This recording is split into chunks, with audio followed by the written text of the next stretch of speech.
Okay, calling to order. This statement or the chairman's statement, this meeting is being recorded by the Historical Commission. If any person is present or recording, you must notify the vice chairperson at this time. Anthony. No, I'm sorry. Don't know. Okay, roll call of members. Right here. Doug Mayo here. And here. I'm sorry, you can't see the room. Ooh, hold on, let me see if I can get the video on. I don't know if you want to look at me, but. No, that's perfect. You might That's you might have to press the video button and make sure the lens cap is off. The lens cap is off. That is. No, it was just working. There it is. Oh, and there's new those wires. Anyway, we can keep going. Good now. Wires. Good enough. Jeremy Ingersoll here. There, it's starting to steer. And Sarah Bulldog, secretary, also here. Karen Pleasant. Okay. Prospective alternate. Prospective alternate. We're Good. recruiting members. Excellent. Welcome. Thank you. Welcome. Good to you. Yeah. Uh, People on the screen. Guess. So you did. Yes, well, in-person guests, we have Anthony from the recorder. Hey, There you go. and we have Stephanie and Jimmy and Aaron.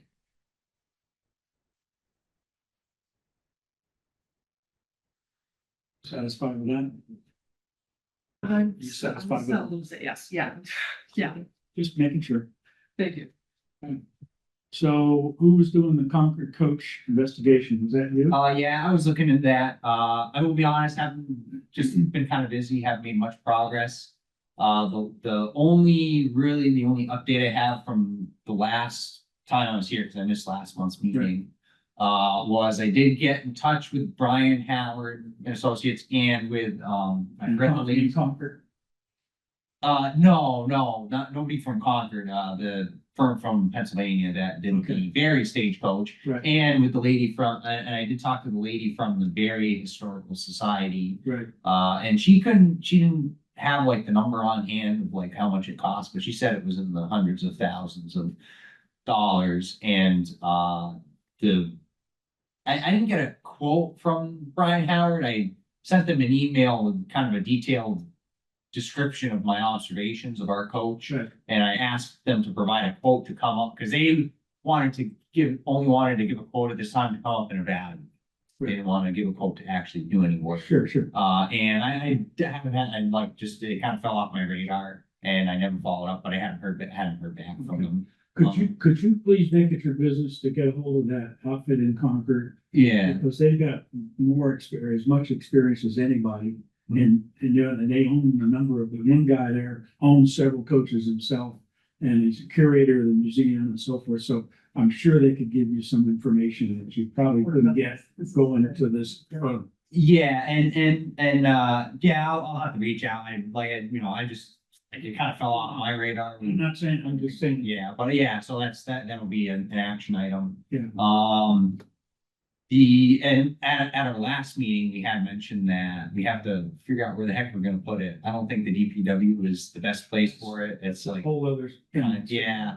So I mean, honestly, like something that someone told me once, don't pick something up unless you know where you're gonna put it No, down. that's true. So we should, probably the best thing would be to get a better location. Yeah. Or first, I'm honestly just Those lost. two things kind of go together. Yeah, I'm honestly Really? lost at this particular point in time. Location and a quote. Isn't a location even a higher priority? Because if we can't even get a quote, if we can't get it done, we still need a location to put it. Okay. So does anybody want to step up and help Matt with that side of the question? Anybody want to ask around? Aaron, you got any help there for us? I wish I've actually talked to a couple people like, where could we put this? And they're like, well, we could do it here if we had this amount of money, and here if we had that amount of money. I'm like, oh, we don't have $5 extra right now. So I've tried. There's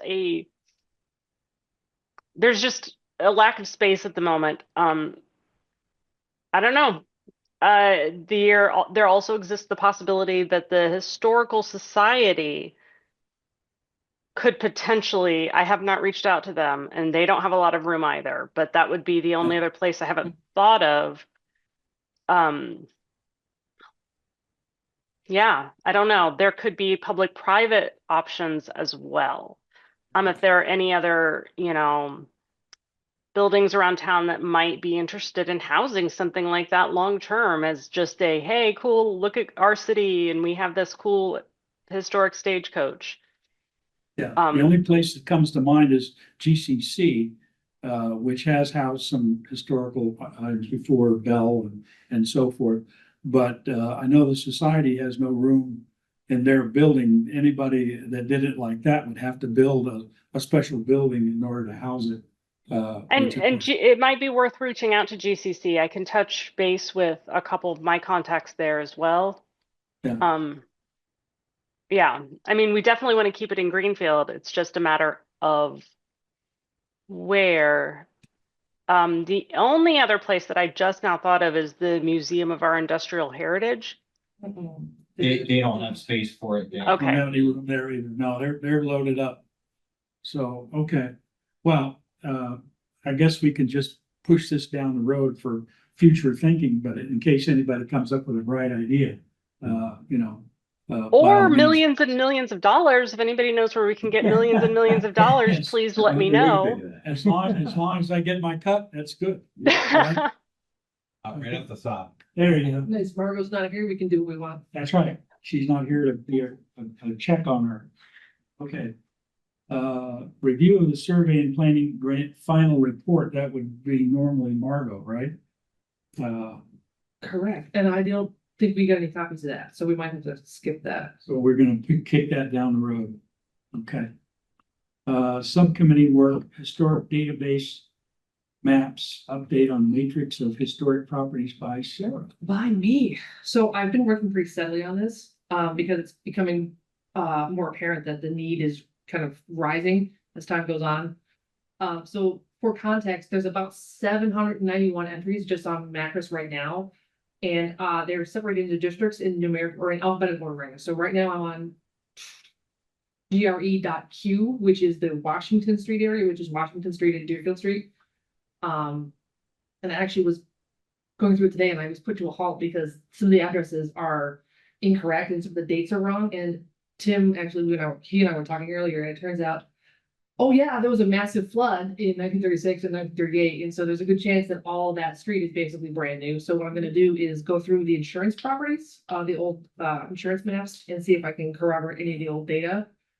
Other than that, I'm trying to do 25 or so entries a day, and I should be done in the next couple of weeks. But I can give the copy that I have for review, just make sure that everything is up to snuff, that the links are correct, that the data is correct, and to get suggestions going forward. I did put in Margot's suggestion that we have anything with a national register district was marked as whether it was contributing, what kind of resource it is, and I have taken the liberty of going through ones that are not formally listed, and also I think, is it a building, is it a site, is it a, and then but color coded them to be like, this is formal and this is just, we know it's a building.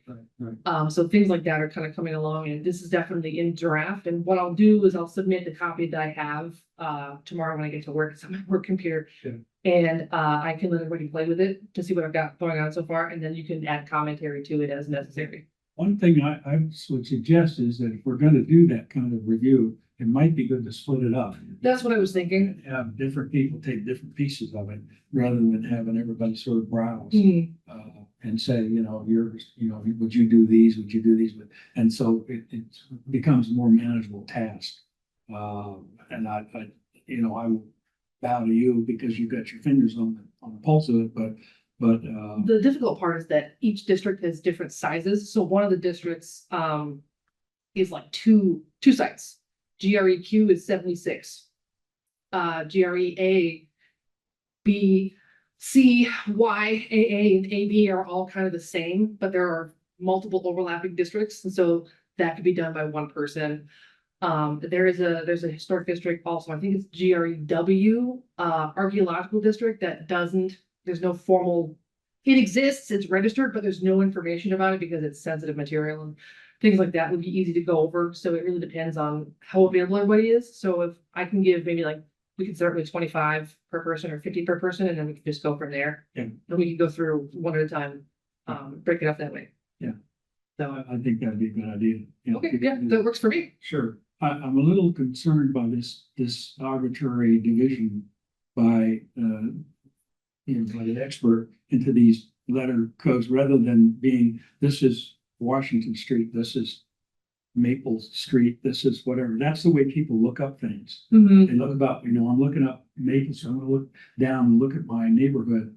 And so saying it's double XQR. It's definitely weird, and doesn't seem to Part be of a it rhyme is or double reason. XQT and part of Mhm. it's double, and that seems. I don't know how they did it either, but I can tell you that, next time Margot is in, we should ask her, because a lot of the inventory is her and, Peter. Yeah. So they were the ones that did any of that. I'm not sure if they were the ones that assigned the numbers to it, but they were the ones that did a bunch of the inventory forms. And this was done in 1986. Well, I know the old one, which is what I've been working with over the years. In order to make that useful, what I had to do is take it all apart and reorganize it by street. Yep. Alphabetically, and then put it all back together again. And that's the only way I was able to use it for any useful purpose. And then once it was in that form, I used it all the time because, you go to Court Square or whatever, and then you look for, but, yeah, so the more useful that is organized, the more useful it'll be to people for research. Actually, what I was hoping to do is that we happen to have somebody who's a GIS wizard. Maybe we could push out our own with actual, like, once we get the historical district thing together, Right.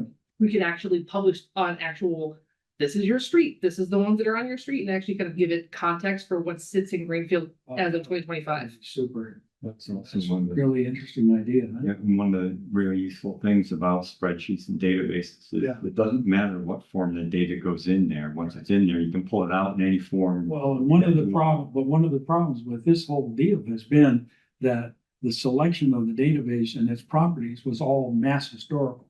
Hmm. We had nothing to say about that. Right. And so I'm not sure, I know it's searchable, but exactly how it's searchable, I really am not familiar enough with that database to be able to tell. I really don't know. It may be very useful, it may not be useful at all. I think you can search by streets, in the Mass Historical, and what you're making is a spreadsheet, right? Yeah. So if that, we, Eric wanted all the assessors information to go with the historical information, and so right now I'm just working through macros, but I still have the additional information from the recent survey that was just done. Yeah. And I have a list of city-owned properties that may or may not fall into that list, and I'm gonna pull all that data out and then give it to Eric. Right. Okay. well, that spreadsheet could be organized in whatever Yeah. way or in multiple ways. And once you got a spreadsheet, packing a spreadsheet into a map is simple. Right. But Yeah. it's getting the spreadsheet in order, that's the hard part. The right word. Yeah. I mean, originally, probably, they identify, here's a cluster of buildings in this area, so like Main Street and That's probably what happened. and Wells Street, like whatever, like, so they'd have a little tiny piece of this street that comes off of Main Street, and that's why there's a whole bunch of different. Yeah. Streets, so I think they're a cluster that have Right. some kind of. Yeah, one of the things you run into is very much that where you've got a row of houses on this street, and then this house is actually on this street.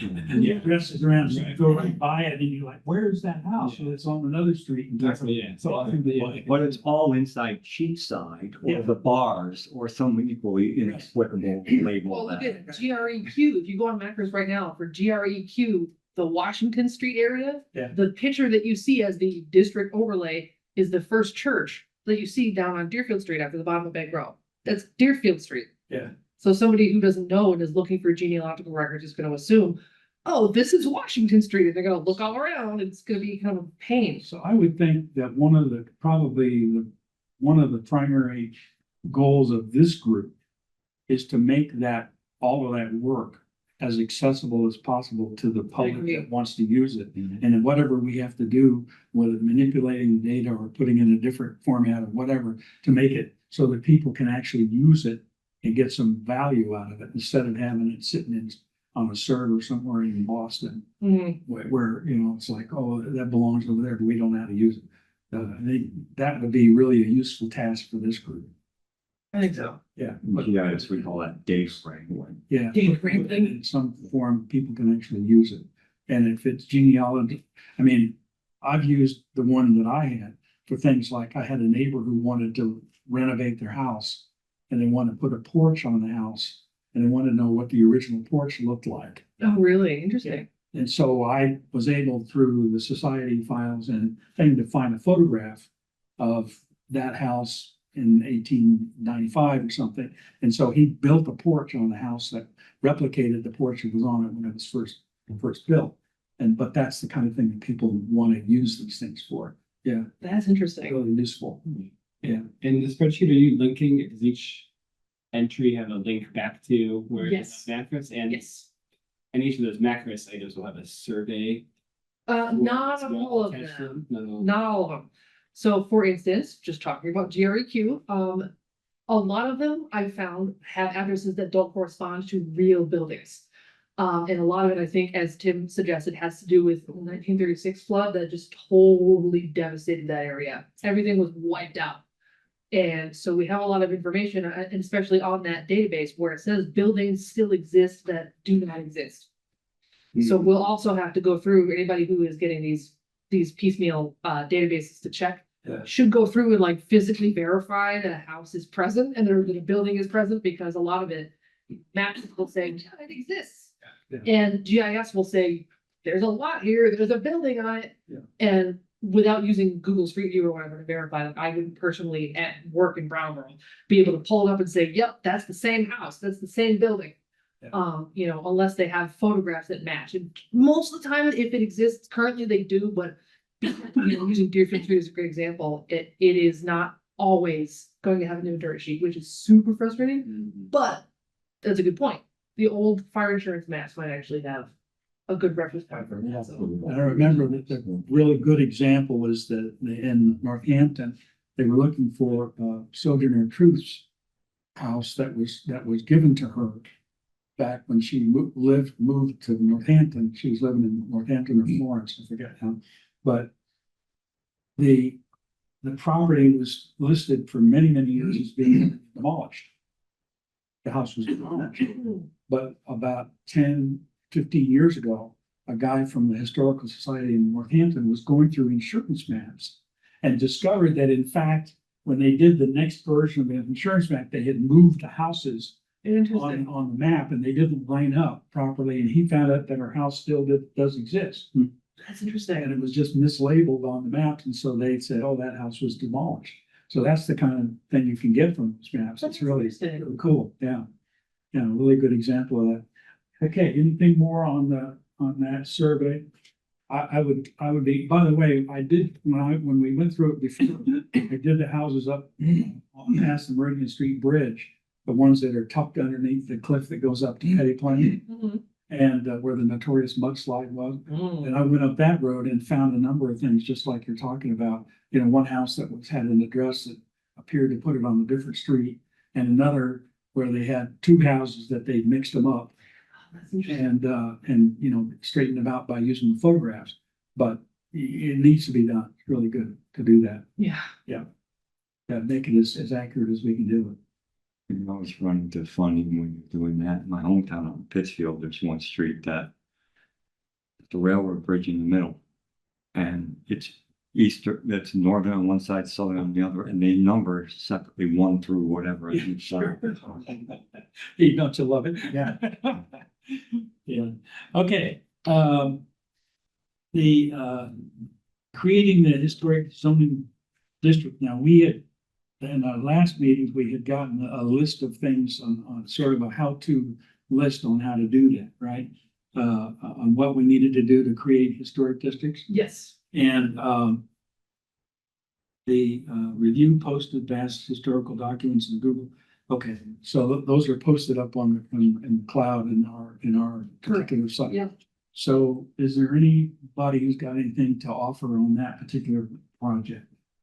Or whether, I mean, of course, we would, as I remember the process, you would go through then you'd have to get the town to approve it, right?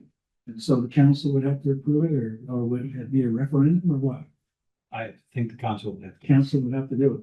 So Any progress on that, or what do you think there? Marco has reached, there's been an email that Marco has sent. It's a remarkably complex. Yeah. And a very, to me, peculiar, having worked in preservation in other states, is that here it seems like most of the time it's recommended that this historic district commission that would need to be created. Yeah. In order to manage this is not us. Like there's someone from the historical commission who's required to be on that commission, but even though we're both doing preservation related things, they're different commissions. So it seems like the first step is that there needs to be The preliminary study report. right? it has to be approved by the city council to create a historic district commission study committee. Historic district study committee, local historic district study committee. And then that committee has to look at the possibility of creating the district. We need to figure out what step one is. There is, yeah, there's a one, I'm pulling up the document. That's really step one, is you have to So get this, It's like, do we need to have like even an idea of what that district would be, what? Yes. Delineate? Yep. Or do we start with the committee and then work on delineating? the committee has to, looking at, and there's many documents that I looked through each of them, and it's complex, but it says here, the first official step in the process of creating a local historic district is the appointment of a local historic district study committee by the Board of Selectmen or the City Council. Historic District Study Committee is responsible for conducting an investigation of the desirability of establishing a local historic district, developing a report, recommendations, conducting a public hearing on the proposal prior to its consideration by a town meeting or city council. Historic District Study Committee is established by majority vote of the Board of Selectmen or city council. So they have to create, and it's not, I'm not totally clear because it's the Historic District Study Committee, and then there's also the local historic district Sounds like. commission, and I'm not sure if they're the same. Yes, yeah. So what's the chances, what's the realistic chances of getting a measure like that one, creating the study committee through the council right now? Well, the biggest task was the budget, and now that they're I'm not sure when they're cast, because I'm no longer on the council. Yeah. But, it would take about 3 months to kind of hash that out, but somebody would have to bring something to the council. The committee would need to, who would be, you think would be? I'd probably recommend at least starting out with like a justification style letter, Yeah, a proposal, like we could do our own mock version of the preliminary study. yes. Because then we could say, these are the districts we want, this is how we want it set up, this is why we want them, you should assign these efficient people to do the Okay, thing. so priming the pump, so to speak, that's, Hold on. Yeah. Aaron's got her hand up. go for it.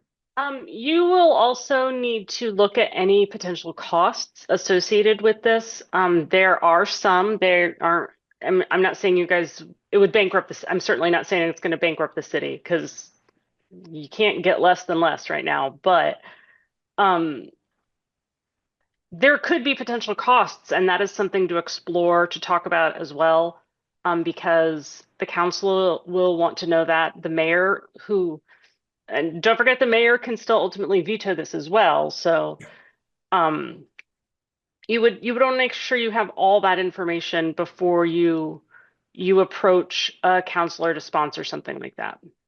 So what do you envision the cost of this would be? I don't know, because I honestly have just read through the stuff once and not that thoroughly. Yeah. I can maybe have some time soon to look at it a little bit more, but I don't know. It is worth looking at. There might be well, especially if you're doing a study.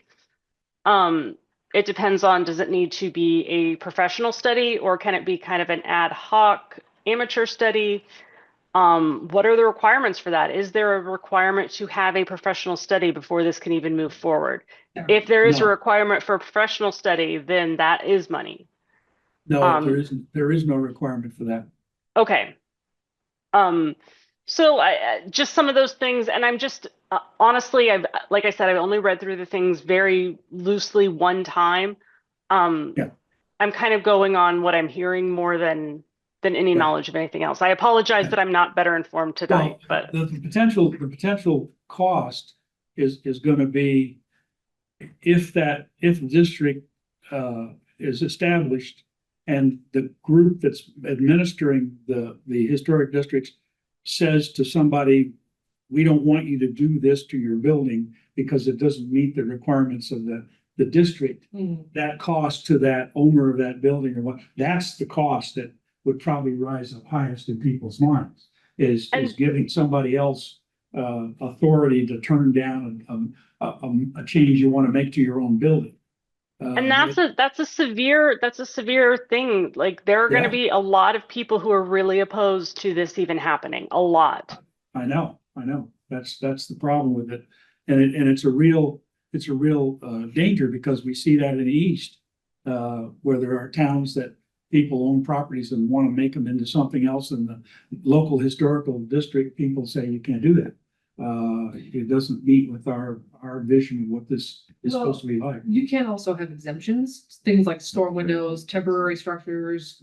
We don't have to be like Cape Cod. We can let people paint the building however they want. We can, we can have public hearings about exemptions. It doesn't have to be set in stone.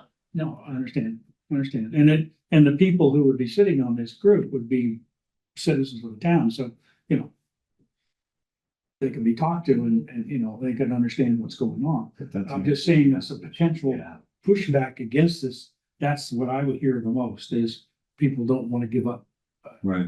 the ability to do whatever they want with their own property. I think that's what makes that message important to get out, that variances are available. Right, That exactly. we are We reasonable. have That's local people. public hearing about it to gauge interest.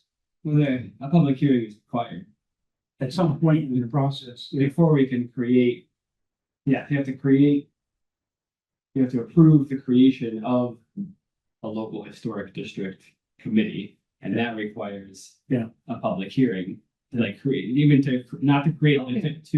in order to create a committee to study whether, I mean, it's the number of steps here is enormous. You have to vote to create a committee to study whether this is valuable or not, and that requires a public hearing. And then once that passes and city council says, yes, let's, public hearing and say, yes, let's create a committee to study whether or not this should happen, then you create the committee, but then that committee does the study about particular districts. Can I get a sort of a unofficial idea of what the people around the table here feel about this as an idea we should go forward with or not? Because I don't want to spend a lot of time and effort working on something that not everybody is in agreement with, you know what I'm saying? Yeah. And, I've got some reservations about it. I think there's some really positive things can come out of that. But on the other hand, there's some really negative things come out of it too. I like our approach from this group to saying we work with people. If you're gonna change the building, how can you change it to make it more historical and its outlook? And so rather than saying, no, you can't do that. I like that, and whenever you could do that. So. But we have to do that because we don't have the power to stop it. So Yeah, I mean, an idea. it's sort of forcing. Yeah. Well, as a I reminder, think that's a good thing. don't forget that if we have a local historic district, we could become a certified local government, which establishes methodology behind getting more funding for those kinds of projects. That's true. So it's a give and take. So it could also be really positive to people who want to make changes to their building because it opens up to the possibility of getting grants and so forth. Yeah. Okay. Yeah, by meeting a few simple but important standards, a community may receive financial aid and technical assistance that will enhance and promote historic neighborhoods and commercial districts. Okay. It can become an important planning vehicle for community development and identifying specific preservation projects. I hate to do this, but it's really important to ask these questions now. That additional funding, what's the source of it and does it still exist? So great. It does not. I'm gonna jump in. It really doesn't exist right now. Federal cuts have hit the state already, and they're expected to be much worse. We're almost certain that the state government, which is funded about 40% from federal revenue, we are a state that pays more than we get back from the federal government.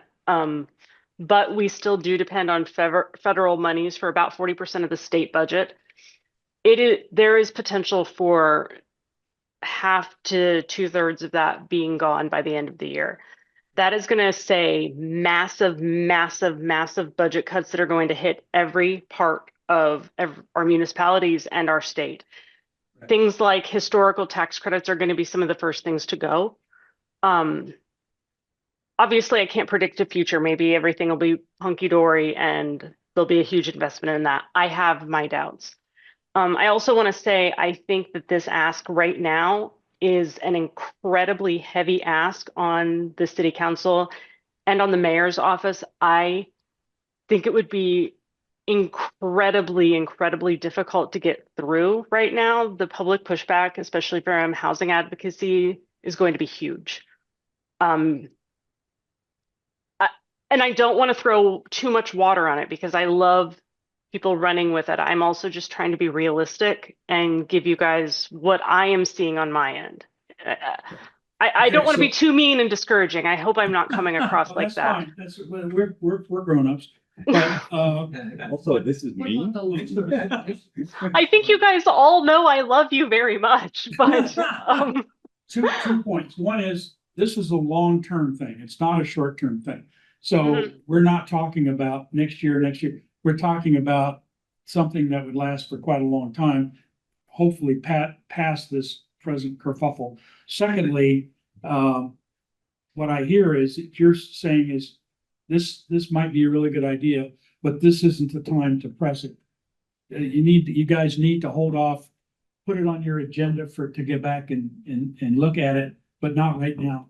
Go down, push it down the road for a you know, while. obviously I can't tell you guys what to do. I'm just trying No, to give that's you what you said. advice That's what I'm hearing. on what I'm seeing. I do think that this would be a very heavy lift right now. And Right.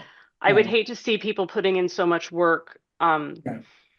If you guys would want to explore it, I think the first step, what I would do, and maybe I'm not supposed to do this and tell you guys what I would do, but I'm going to anyway.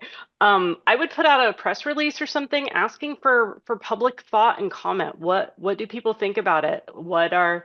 See if you can host a listening session or something to answer questions, ask questions.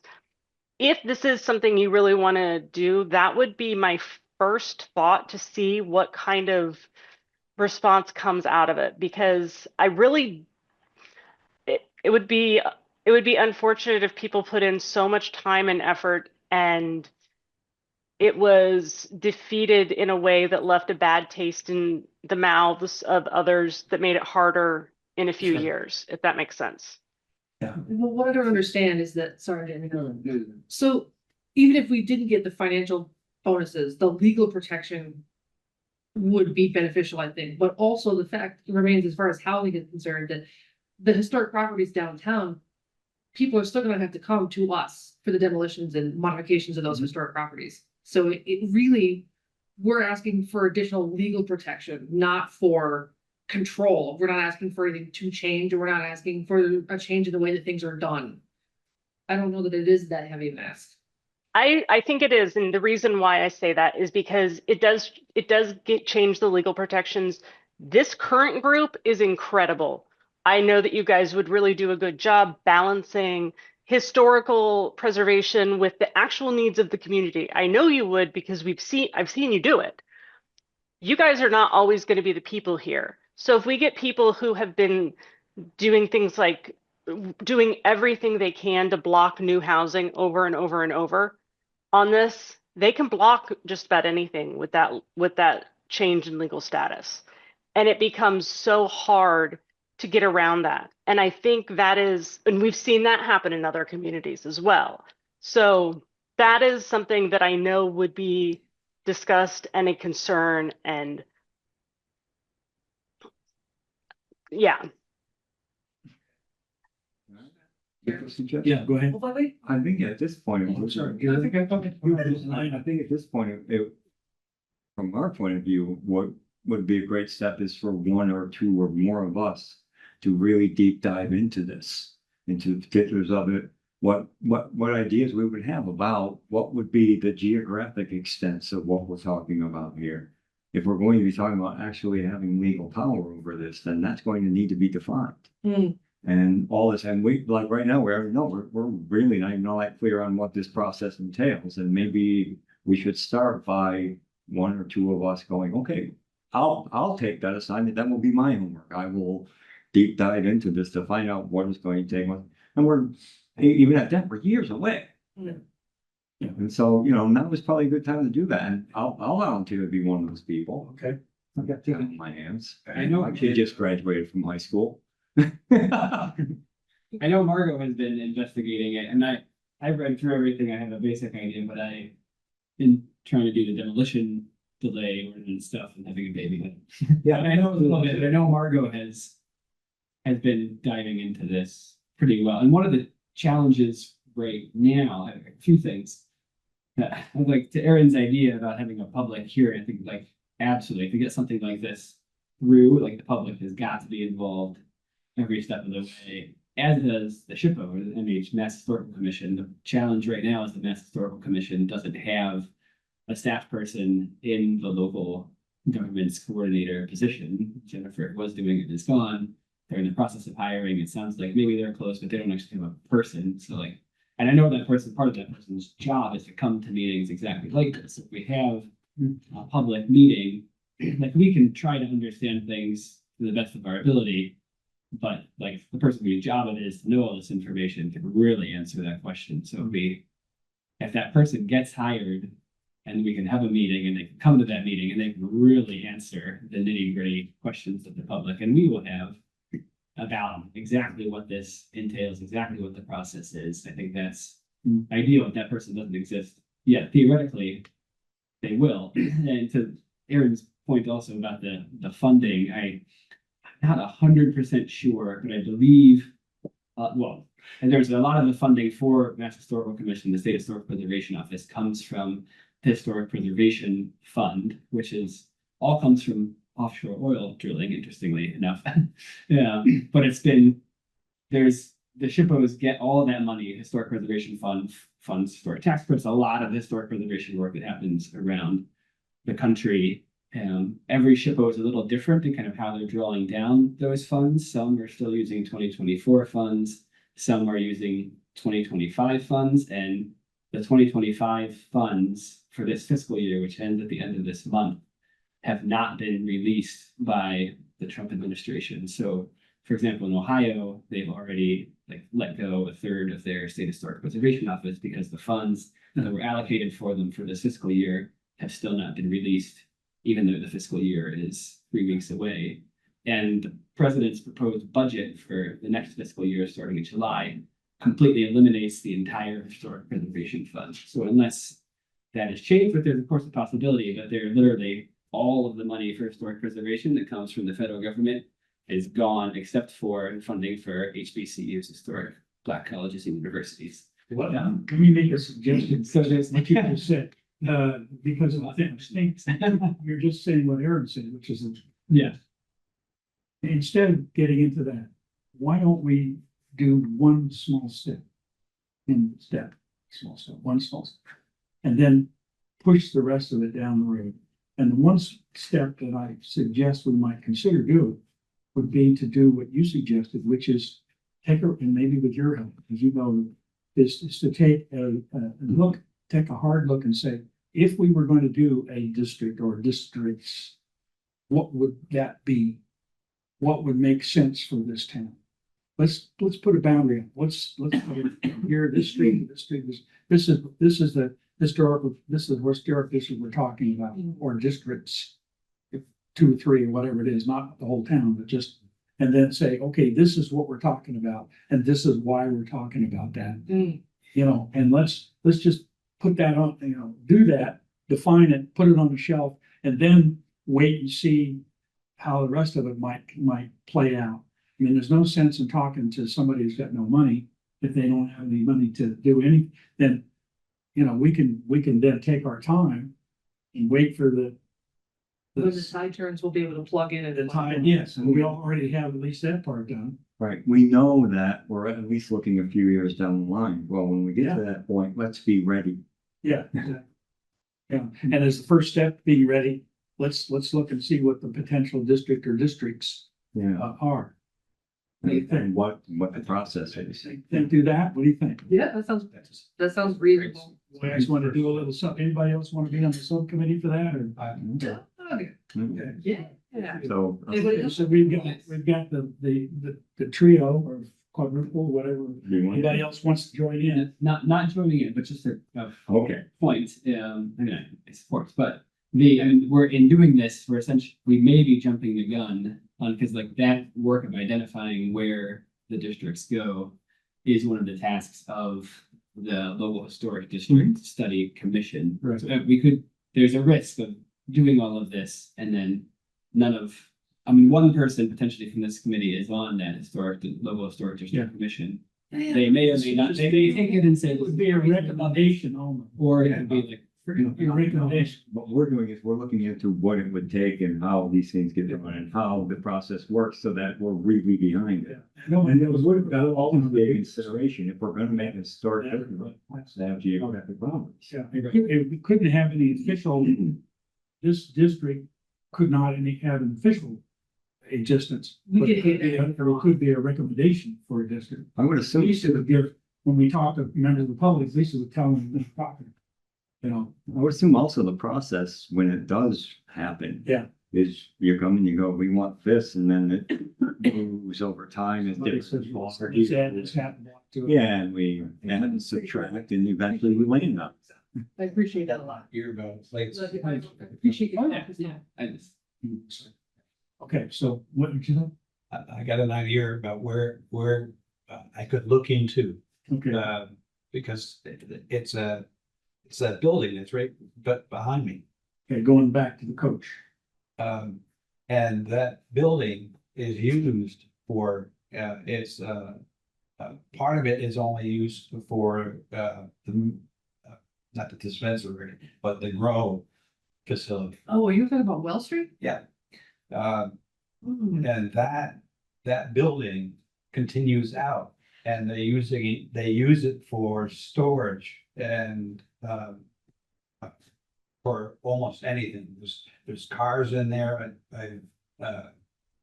But there's artists in there. There's, so there is space there. I don't know if it's, because the marijuana grow place only has a portion of that building. Who owns the building? Yeah. I don't know. It's a couple of folks from Leverett or Shutesbury, I think. It's privately owned. Oh, yeah. It's it's just owned by a couple of individuals. Oh, that's in my neighborhood too. Like I've been down there, you know, I've explored. But So Brown has like, she goes to a store in there frequently. yeah, there's like a little free store in free there zone. or something. Yeah. So I don't know. I don't like my perception of it is that that'd be a good place for the stagecoach just off the top, just from the condition the building is in kind of rough shape. So Is it? So something to think about. Yes, Do we know where the town keeps the trolley? what trolley? The one that drives around. The one that's got red- Where did they keep that? What's the story on the trolley bus, Aaron? The trolley was completely totaled a couple years ago when it hit Arch Street. It is probably never going to be repaired. I believe it is also housed at DPW at the moment, but I don't think it's possible to repair it. Okay. and From there's what I no understand. plans to replace it. Nope. Okay, So where's that garage that has a trolley shaped hole in it now? DPW. I think it's at DPW. I can check again. But I think that's where it is. Okay. Anything else on those subjects? Okay, yes. Sorry, one of the people who are looking at this specific districts, there's a lot of guidance in the Google Drive on specifically. Yeah.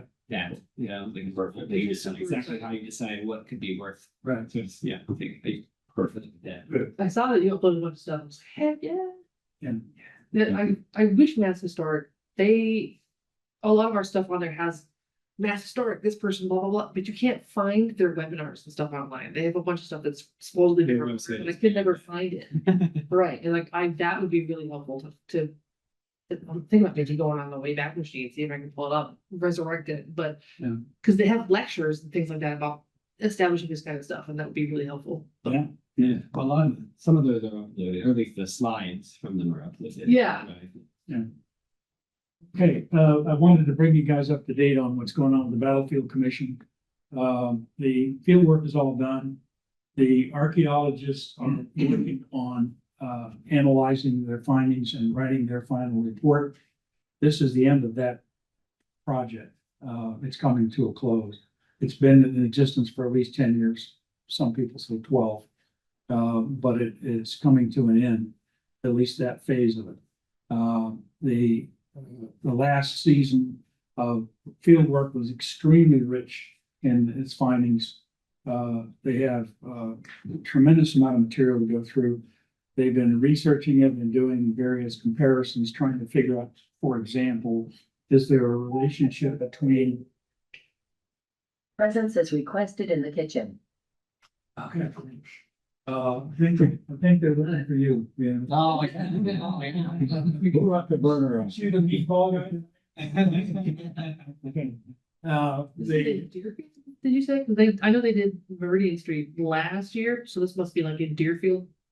No, the most recent piece was Greenfield. Hmm. And that's where they discovered things that changed their view of what the battle was like.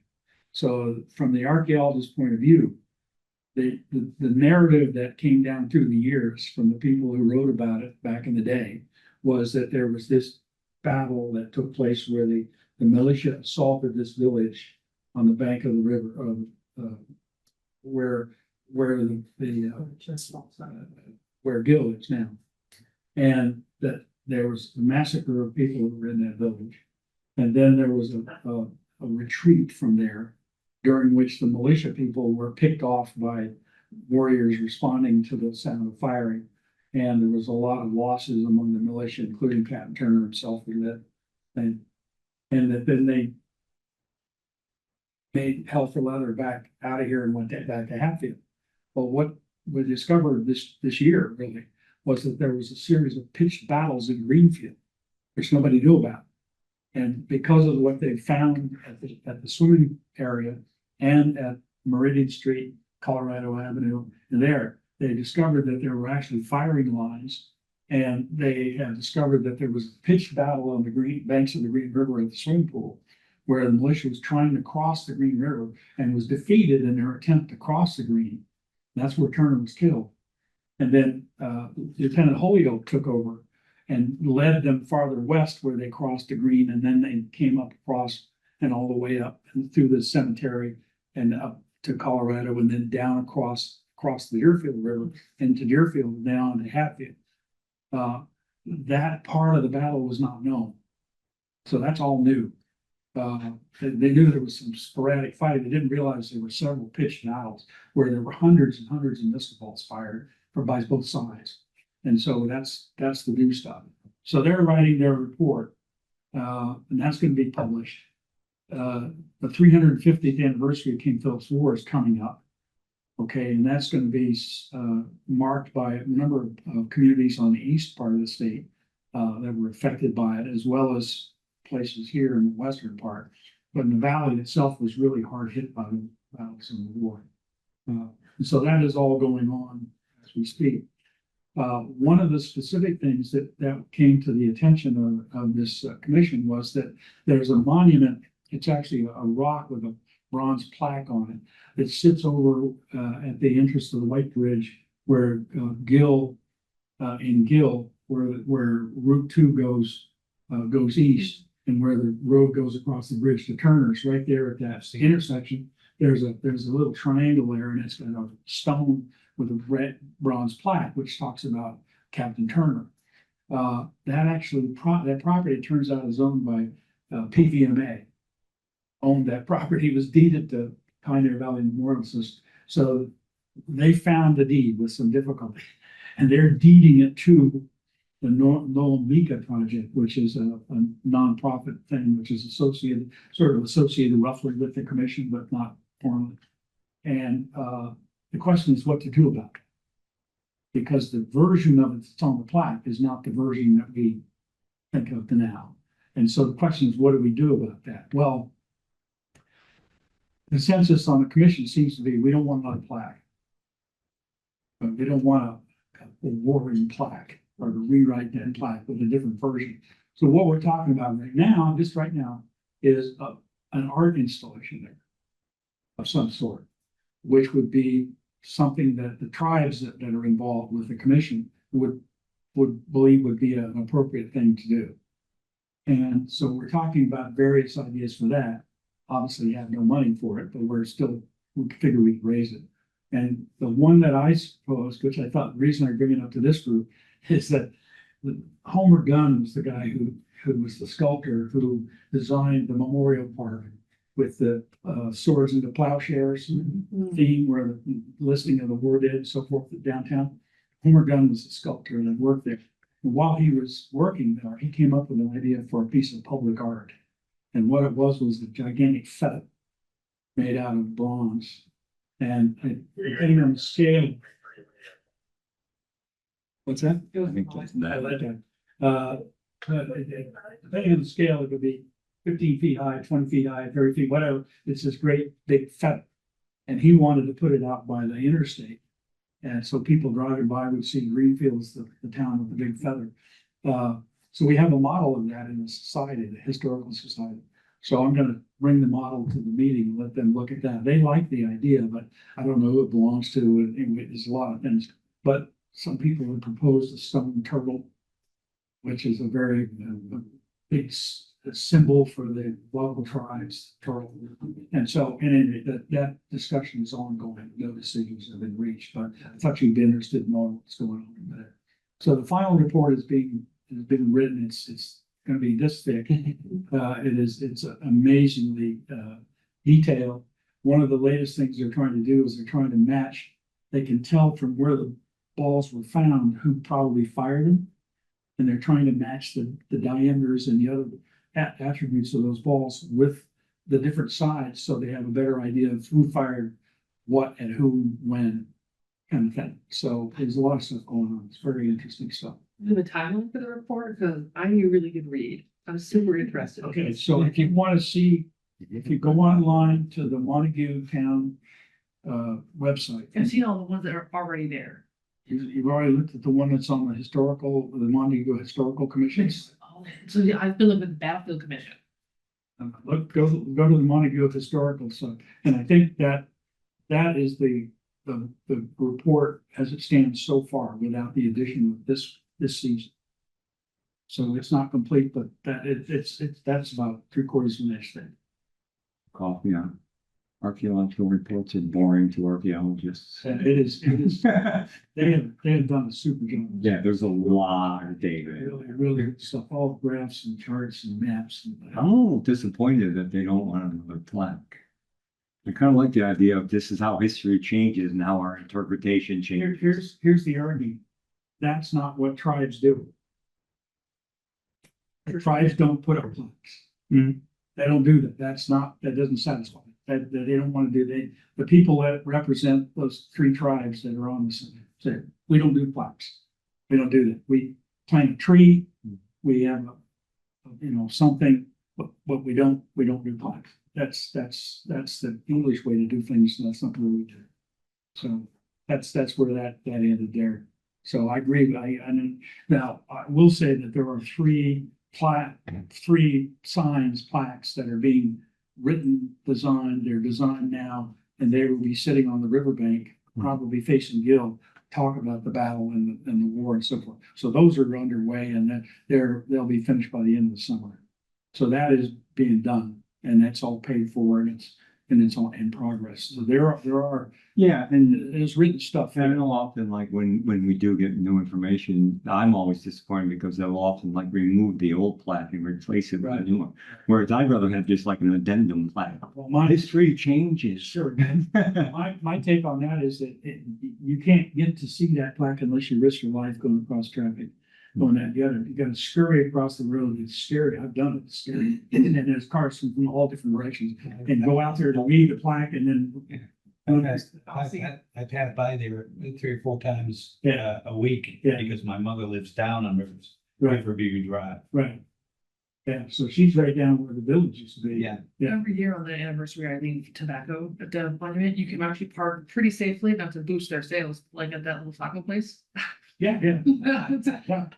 Yeah. So you know, they, So you might go off. Right, still in the process. Why not get a taco while you're there? Good there. You my man, you see what I'm saying? I'm on the taco place and I know the dispensary and the gas station. Where is this plaque? So when you're driving on east on 2, you're gonna go to Boston. Yeah, yeah. And then there's a right that goes across the bridge and turns, right there. On the bridge. It's a little, no, it's a little triangle, like an island. With grass. I'll have to. With a big stone. And it's got a big boulder on it, and then there's a bronze plaque on the boulder. If you're looking, if I were you, I'd pull out like you're gonna go down Route 2, but pull into the parking lot of the dispensary, but face the bridge, cause then you can see it, you can see the skyline, look where you're looking at. Technically, that's the second place that statue was put, because it was moved when they installed that bridge. And then So you I've got- rock, I mean, I've got all photographs of it in a different, it was like in a different With the spot. boulder? Yeah. yeah. And the thing is to remember when you're standing there and you're looking at the rock and you're looking at Barton Cove, when this battle took place, Barton Cove was dry. Yep. There was no water there. So that was part of the village was in Barton, what is now Barton Cove. And the river was wet and there's no canal there. But what they did is they raised the dam and that flooded Barton Cove. Yeah, it's like Right. 10 feet deep. And kind of deeper than it was. All right, so is there any other matters to be brought before the group? This one, this website. Not- Sorry, this is their sort of the Bathroom Commission information page from. Yes, yes, That one? yes. Phase And 3. there's somewhere in that list, there's a report. Yeah, there's a survey. Phase 2, final administrative, phase 3, final administrative, and so this was, did they just finish phase 4? Just go to the latest one, and then the last one has not yet been filed. They're Okay, still working. okay. They're still in the lab. The taco trucks at every historic market. Anything else? I'm just- You know, if you are thinking about joining officially, we can speak to that process as well. Yeah. Before we go. I think you need to submit a letter of interest in there, and then the city council will vote on it at their next meeting, which I believe is towards the end of the month, it'll be like the third. Wednesday. Require a vote? I think you I mean. think it's just the mayor could be. It's as though the appointments and ordinances committee is supposed to vote on that. Okay. But if they don't do it within 35 days, you're automatically appointed. Okay. Yeah, that's what happened to me. They like did, because I like looked at their agenda and like my name didn't even come up, and then like Okay. I got a letter like 35 days later. They're like, oh yeah, you're on this part. And just done this recently, quick emails to the mayor's supplies. Okay. Did you send it directly? It's like I sent mine to John and John sent it. I just went to the When- website and grabbed her email address and sent it. Thanks a lot, buddy. Thank you. Take care. Have a good day. Okay, so entertain a motion to adjourn. I'll make that motion. In favor? You're opposed? No, not opposed. Not opposed. I'm not looking forward to you.